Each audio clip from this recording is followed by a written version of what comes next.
جب پہلے دن سکول گیا نا تو قاعدہ ہاتھ میں لا کر واپس مجھے کہتا ابو میں پڑھنا ہے اور میں نے افسر لگنا ہے، جب میں وہاں سے گھر آؤں گا تو بڑی گاڑی پہ آؤں گا۔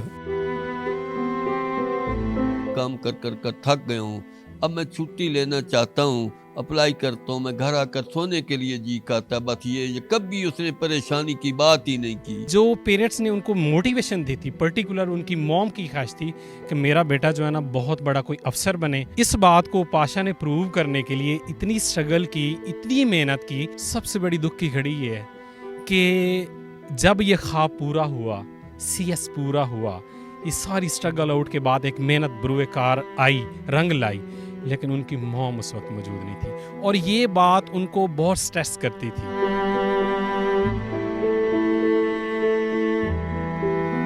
بلال پاشا صاحب، جن کو ہر ایک نے سوشل میڈیا پر دیکھا اور ان کی وفات کو لے کر ہر ایک آنکھ اشک بار ہے، اس وقت آصف صاحب ہمارے ساتھ ہیں جو کہ ان کے کزن ہیں، تو آئیں ان سے بات کرتے ہیں اور جانتے ہیں باقی کی تفصیلات۔ السلام علیکم آصف صاحب۔ جی وعلیکم السلام۔ اچھا آصف صاحب، ہمیں بتائیے گا، آپ بلال پاشا صاحب کے کزن ہیں، جی بالکل۔ ذرا بتائیے گا اپنے دوستوں میں، کزنوں میں وہ کیسے تھے، کس طبیعت کے مالک تھے؟ سر جی، اس کے بارے میں میرے پاس الفاظ بہت کم ہیں۔ وہ بہت اچھے انسان تھے، بہت مخلص انسان تھے۔ انہوں نے اپنی برادری میں، رشتہ داروں میں، فرینڈز کے ساتھ ایک جیسا سلوک کیا ہے، اتنی محبتیں بانٹی ہیں جس کا مظاہرہ آپ دیکھ بھی رہے ہیں، اور حد سے زیادہ شفیق انسان تھے۔ آپ یقین جانیں ان کے ساتھ گزارے گئے پلوں کو جب ہم یاد کرتے ہیں تو ہم بڑے دکھی ہوتے ہیں، بڑے پریشان ہوتے ہیں، اور ہم سوچتے ہیں کہ ہماری یہ جو ذات ہے ہماری برادری میں، he was one of the best guy, he was one of the best person, اور اس کے بعد یہ ہمیں جو نقصان ہوا ہے، خصوصاً ان کی فیملی کو جو نقصان ہوا ہے، میں نہیں سمجھتا کہ آگے ہماری آنے والی نسلیں بھی وہ نقصان پورا کر پائیں گی، تو یہ بڑی پینفل بات ہے۔ تو میں بس اتنا ہی کہنا چاہوں گا، اس سے آگے الفاظ جو ہے نا میرے بلال پاشا صاحب کتنے بھائی بہن تھے؟ وہ بلال پاشا 5 بھائی ہیں۔ صرف 5 بھائی تھے، اچھا، سب سے چھوٹے تھے۔ اور میں سب سے زیادہ ویل ایجوکیٹڈ علاقے میں بھی تھے، بالکل ڈیفینیٹلی، صرف فیملی میں بلکہ علاقے میں بالکل ایسے ہی آپ نے دیکھا ہے کہ ان کے بیچ میں یعنی 85th پوزیشن آئی ہے، اور یہ پوزیشن تو میں کیسے یعنی اس کو الیبوریٹ کروں، ایسے ہے کہ لوکل سکولز یعنی مکتب سکول ٹاٹ پہ پڑھنے والا بچہ، باقی جتنے بھی اس کے یعنی کہ کلاس فیلوز تھے وہ یونیورسٹی سے، بیکن سے، امریکن یونیورسٹی لم سے پڑھے ہوئے تھے، اور یہ ویز ایسا بچہ تھا جو ایک لوکل سکول میں، گورنمنٹ کے سکولوں میں پڑھ کے، اور اس نے اپنے آپ کو پروو کیا، ایون پروومنٹ آپ کے سامنے ہے، آپ نے اسے دیکھا ہے۔ ان کے پیرنٹس کا بہت بڑا کردار ہے، اور ایون جتنے بھی لوگ ہیں پیرنٹس کا کردار ہوتا ہی ہے، ٹھیک ہے، لیکن جو پیرنٹس نے ان کو موٹیویشن دی تھی، پرٹیکولر ان کی موم کی خواہش تھی کہ میرا بیٹا جو ہے نا بہت بڑا کوئی افسر بنے، اور اس بات کو پاشا نے پروو کرنے کے لیے اتنی سٹرگل کی، اتنی محنت کی کہ ود ان مومنٹس یا with in few minutes I can't told you about that hard work, ٹھیک ہے، لیکن آپ یقین جانو اس نے موم کے خواب کو پورا کرنے کے لیے دن رات محنت کی، اور اس خواب کو پورا بھی کیا۔ سب سے بڑی دکھ کی گھڑی یہ ہے کہ جب یہ خواب پورا ہوا، سی ایس پورا ہوا، یہ ساری سٹرگل آؤٹ کے بعد ایک محنت بروئے کار آئی، رنگ لائی، لیکن ان کی موم اس وقت موجود نہیں تھی، اور یہ بات ان کو بہت سٹریس کرتی تھی۔ ان کی اگر بات کریں ازواجی زندگی پر، اس میں کچھ کلیشز، کچھ پرابلمز جا رہے تھے جس سے یہ ڈسٹرب؟ دیکھیں، کلیشز تو ہوتے ہیں کہ بہت ساری چیزیں جڑ جائیں، آپ بہت سارے رانگ ٹاپکس آ جائیں، میرا نہیں سمجھتا، ایک چھوٹی سی غلط فہمی یا آپ کہہ سکتے ہیں چھوٹی سی مسٹیک، ٹھیک ہے، باقی یہ کہ میں نہیں سمجھتا کہ پاشا کی طرف سے کچھ بھی ایسا تھا۔ پاشا بہت مبتیں بانٹنے والا انسان تھا، اور اس کی مثال اس کی کوئی ویڈیو دیکھ لیں، اس کی کسی اور سے سرچ کر لیں، یقین جانیں ہماری مطلب برادری میں ایسا بچہ نہیں تھا۔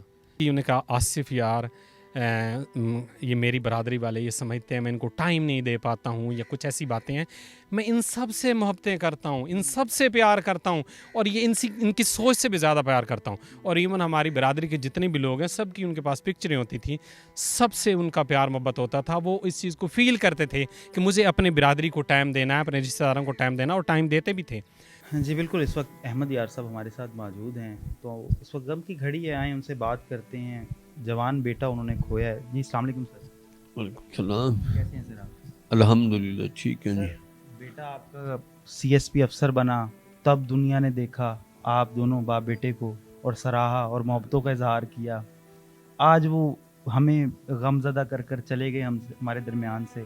آج بھی دنیا سوگوار ہے, ان کے چاہنے والے سوگوار ہیں. کیا کہنا چاہیں گے؟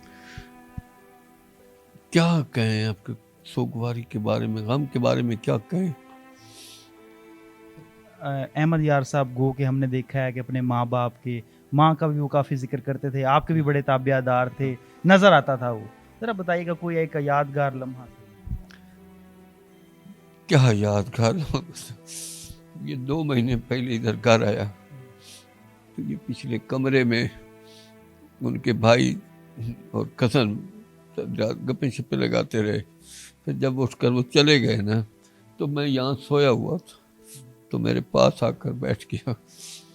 کہتا ابو میں آپ سے کچھ اکیلی بات کرنا چاہتا ہوں. ہاں کریں, کیا کہنا چاہتے. ابو میں ان کو پہلے یہ کہتا تھا کہ میں نے اپنے باپ کو یہ کہا تھا کہ تو دنیا کے کام کو چھوڑ دے, اب میں جانوں میرا اللہ جانے, تو دنیا کے کام نہ کر. تو مجھے کہتا تو آپ میں کہتے تھے نا. میں نے کہا ہاں. تو پھر آپ کی بات آپ کے والد نے مان لی تھی نا. میں نے کہا ہاں مان لی تھی. تو اب میں یہ آپ کو کہتا ہوں بس آپ نماز پڑھیں کر کے. دنیا کے کبھی کبھی میں کہتا تھا دکان بنا لوں یا کوئی تجارت کر لوں, تو کہتا آج کے بعد تو نے مجھے یہ کام نہیں کہنا, میں یہ دکان بنا لوں یا کوئی کام کروں.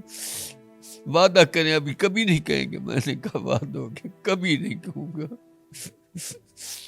پھر کہتا مجھے اس عمر میں تو وہ آدمی ادھر ادھر بھاگتے ہیں جن کا کوئی سہارا نہ ہو, جن کو کوئی پوچھنے والا نہ ہو. اب جو بھی ہو آپ حکم تو کریں. یہ 2 مہینے میں نا سر ہماری آپس میں باپ بیٹے کی چپکلاش رہی. وہ مجھے کہتا ابو میں آپ کو گاڑی لے کر دیتا ہوں. بیٹا میں نے گاڑی کو کیا کرنا, آپ خوش رہیں. اور جب ابھی پنڈی میں تبادلہ ہوا نا تو ہفتے کے دن میری بات ہوئی. تو یہ ہماری اپنی پنجابی میں ہم ان کو کہتے تھے, کبھی وہ مجھے کہتا تھا کبھی میں اس کو کہتا تھا. تو میں کہتا تھا دھڑوک مڑوک, بھائی خوش ہیں. وہ مجھے کہتا ہاں ابو دھڑوک مڑوک. پھر کبھی مجھے کہتا ابو دھڑوک مڑوک, ہاں دھڑوک مڑوک, خوش ہیں. یہ ہفتے کے دن میں نے نہیں اس کو کہا, کال اس نے خود کی. میں ترومبے میں کھڑا ہوا تھا, ابو دھڑوک مڑوک, ہاں دھڑوک مڑوک. بیٹا آپ کی, میں بھی دھڑوک مڑوں. میں نے کبھی اس کا نام لے کر نہیں اس کو بلایا تھا. میں نے جب بھی اس کو کال کی تو میں نے اس کو کہا جان آپ کا کیا حال ہے, کیسے ہیں. تو یہ پچھلے دن مجھے بتانے لگا ابو میں ابھی دوستی کے لہجے میں بتا رہا ہوں. دوستوں کو دوست سب بات بتاتے ہیں. یہاں ایک آدمی نے مجھے 5 کروڑ روپیہ کہا کہ یہ لے لیں اور آپ یہ کام نہ کریں. میں نے کہا میں نے پیسے نہیں کمانے, میں نے اپنا نام کمانا ہے.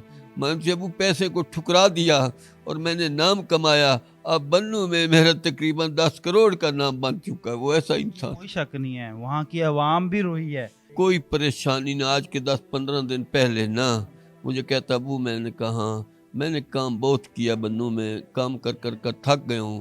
اب میں چھٹی لینا چاہتا ہوں, اپلائی کرتا ہوں. میں گھر آ کر سونے کے لیے جی کہتا. بس یہ کبھی اس نے پریشانی کی بات ہی نہیں کی, یا کبھی ہوتا ہے کوئی پریشانی آئی ایسی تو اس نے کبھی ہوا ہی نہیں. یا نہ گھر میں نہ جاب میں نہ علاقے میں کسی آدمی کو. وہ تو ایسا آدمی تھا یہاں آتا تھا, وہاں مسجد قریب ہے وہاں گاڑی کھلارتا, وہاں سے پیدل چلتا, گاؤں والوں کو گلے لگا کر پوچھتا کیا حال ہے آپ کیسے ہیں.